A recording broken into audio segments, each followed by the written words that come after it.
अस्सलाम वालेकुम, good evening everyone. दोस्तों 1 अगस्त 2020 ईद का दूसरा दिन है और दिन है हफ्ते का। बात करते हैं कुछ अहम खबरें। इससे पहले बता दूं कि ओमान के बारे में कोई ऐसी अहम खबर नहीं है। Everything is going fine. Official sources से, गवर्नमेंट की तरफ से कह सकते हैं, ऑथेंटिक सोर्सेज से जो है कोई भी किसी किस्म की ब्रेकिंग न्यूज़ जो है वो नहीं है। बहुत से लोग शेयर कर रहे हैं ओमान में ये हो गया वो हो गया, ऐसा कुछ नहीं है। Everything is okay. जो ही कोई अपडेट आएगी, ब्रेकिंग न्यूज़ जो बहुत इंपॉर्टेंट होगी शेयर करने के लिए, will immediately share that also. बात करेंगे America, TikTok, Microsoft, UAE. America, mister Trump उन्होंने अनाउंस किया है जी कि टिकटॉक को जो है जल्द बैन कर दिया जाएगा अमेरिका के अंदर। उनका ये ऐलान करना था। कल जुमे के दिन जो है इन्होंने अनाउंस किया कि एक प्रेस कॉन्फ्रेंस के अंदर कि जी अमेरिका जो है वो टिकटॉक को बैन करेगा अमेरिका के अंदर। They don't want to run TikTok in their country due to security policies के डाटा जो है वो ब्रीच होता है, लोगों की इन्फॉर्मेशन जो है वो कलेक्ट की जा रही है। तो साथ ही ये जो है माइक्रोसॉफ्ट ने टिकटॉक को ख़रीदने का ऐलान कर दिया।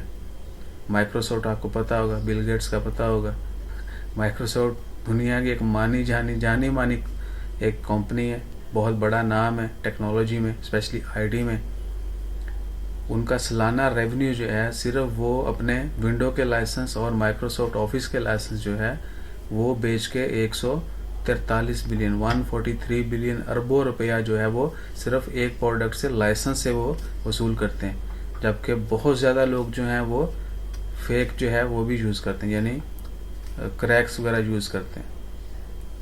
अगर हर कोई जो है वो परचेज करना शुरू कर दे लाइसेंस, तो ये कई सौ हज़ारों बिलियन में चला जाएगा।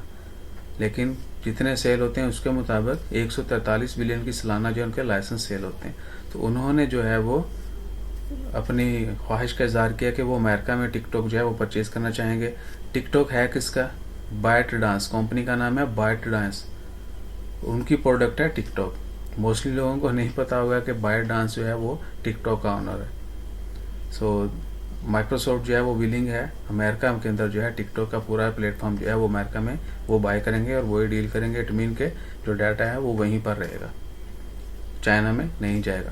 करंटली जो है पूरा टिकटॉक जो है उसका सारा हर चीज़ चाइना में पड़ी है। हम कुछ भी अपलोड करते हैं वो चाइना में जाता है, नया अकाउंट बनता है, इन्फॉर्मेशन चाइना में जाती है। सो एनी हो दैट्स ऑन प्लेस। देखते हैं आने वाले वक्त में क्या होता है।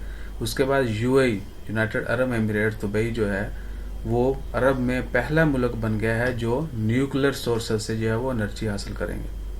प्लांट जो है ऑलमोस्ट कंप्लीट हो चुका है, कुछ फंक्शनल है, बाकी टाइम टू टाइम कंस्ट्रक्शन जारी रहेगी।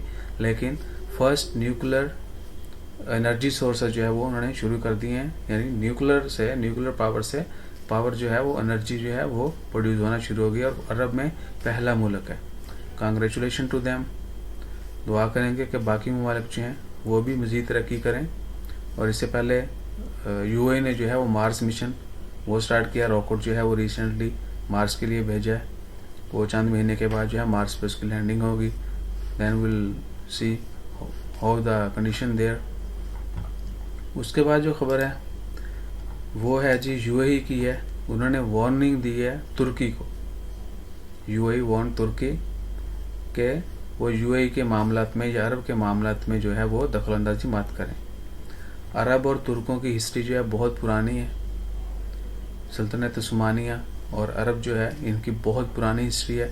बहुत सारे दोस्तों को ये शायद पता होगा और हमें पता भी होना चाहिए कि ज़माना कदीम में जो है खाना काबा जो है वो तुर्कों के पास था। यानी खाना काबा के जितने भी इंतज़ामात हैं सऊदी अरब में, जितने भी मुक़द्दस मकामात हैं, उनकी हिफाजत, उनकी ज़िम्मेदारी जो है, उनकी देखभाल, हर चीज़ वो तुर्कों के पास थी। बीच में कुछ मसले मसाइल हुए, अरबों ने मुखालफत की और तुर्कों ने बगैर किसी झगड़े के, बगैर किसी लड़ाई के, बगैर किसी उज़र के बखुशी जो है उधर सरेंडर करके उनको बोला जी okay you can take over and you can take care. यानी तुर्कों ने वो छोड़ के अरब को दे दिया कि भाई okay carry on and you can continue. So इंशाल्लाह किसी दिन डिटेल में बात करेंगे कि तुर्क और अरब के दरमियान जो है वो खाना काबा के लेके जो है वो तनाज़ा जो है वो क्या था और वो किस तरह सॉल्व हुआ। तुर्की ने इमीडिएटली सॉल्व कर दिया कि हम किसी किस्म की कोई नेगोशिएशन की भी ज़रूरत नहीं है। अगर आप फोर्सफुली करना लेना चाहते हो या आप झगड़ना चाहते हो, ये वो ज़रूरत नहीं है। We are happy to give you. تو انہوں نے سارا کنٹرول جو ہے وہ عربوں کو دے دیا. اس کے بعد سے سعودی عربیہ جو ہے پھر وہ ڈیل کر رہا. اس کے بعد جو ہے PIA Pakistan international airline ان کے کاکپٹ کے اندر اور ایئر کرو جو ہے وہ سگریٹ پیتے ہیں, یعنی وائلیشن کی جاتی ہے ہیلتھ میئرس کی بھی, اور انٹرنیشنل جو ہیں کہہ لیں کہ آپ ایویشن رولز ہیں ان کی وائلیشن کی جاتی ہے. کاکپٹ کے اندر جو ہے وہ کھانا پینا یہ وہ چیزیں جو ہیں شاید منع ہے, اسپیشلی سگریٹ جو ہے پلین کے اندر پینا وہ بہت سختی سے منع ہے. اور PIA کے جو پلین ہیں ان میں تو بالکل ہی ایسا کسی بھی یعنی ویزیبلٹی نہیں ہے کہ وہ اس میں سگریٹ پی جا سکے. دیگر انٹرنیشنل ایئر لائن جو ہیں ان کے اندر تو ہو سکتا ہے کہ مخصوص جو ہیں وہ سگریٹ کے لیے جگہ بنی ہو اور وہاں جا کے آپ اسموکنگ کر سکیں, اسموکنگ ایریا بنے ہوتے ہیں. سو جتنے بھی PIA کا کریو ممبرز ہیں, پائلٹس یا دیگر ایئر ہوسٹرس ہیں, جتنا بھی عملہ ہوتا ہے ایئر کرو, ان کے لیے سانس کے متعلق ایک ٹیسٹ ہے. ٹیسٹ کا نام ہے بریتھلیسر. اگر میری پروناؤنسیشن نکلتا ہے تو سوری. یعنی ایک سانس سے متعلق جو ہے وہ ٹیسٹ جو ہے وہ لازمی ہوگا اور وہ ہر بندہ کروائے گا. پورا کیبن کرو جو ہے وہ ٹیسٹ ضرور کروائے گا تاکہ کنفرم ہو کہ کسی کو جو ہے, بہت سارے لوگ چونکہ اس قانون کی خلاف ورزی کرتے پائے گئے اور سگریٹ جو ہے وہ پیتے ہیں, تو وہ کنفرم ہو سکے کہ آل آر ان سیف ہینڈ. سو انشاءاللہ خیر فیوچر میں جو ہے امید ہے کہ یہ لوگ جو اس طرح کی وائلیشن نہیں کریں گے, اور ہم سب کو بھی اپنا خیال رکھنا چاہیے, زیادہ سے زیادہ کیئر کریں. اللہ تعالی ہم سب کو اپنی حفظ و ایمان میں رکھے. اس کے علاوہ مزید جو نیوز ہوں گی عمان کے متعلق, GCC کے متعلق, immediately will share all those breaking news. آپ کو پتہ ہے ابھی عید کی چھٹیاں ہیں تو ایک گورنمنٹ آف سورسز سے جو ہے وہ نیوز بہت کم ہی شیئر کی جاتی ہیں, اس لیے جو ہی کوئی بریکنگ نیوز آتی ہے امیڈیٹلی ول شیئر دیٹ. اپنا خیال رکھیں. جزاک اللہ. اللہ حافظ.